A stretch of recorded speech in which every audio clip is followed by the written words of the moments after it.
Здравейте хора, аз съм Деси и сега ще ви покажа как да си направите гривни от щипки. Затова ще са ми необходими щипки. Може и да са счупени, ще трябва ни само желязното от тях.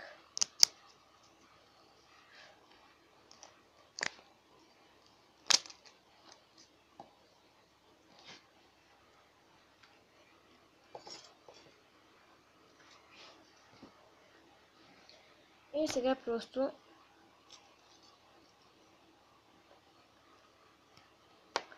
ги вкарвате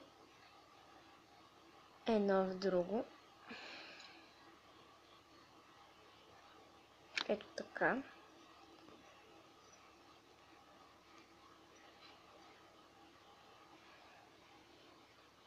Не обръщайте внимание на макета отзад.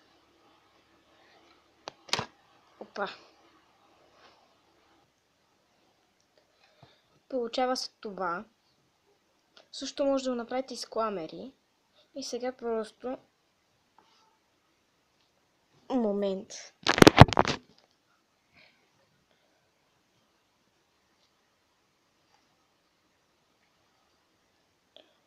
Пак мушкате едното в другото. Трябва да ви толкова, колкото е ръката ви. И се получава това.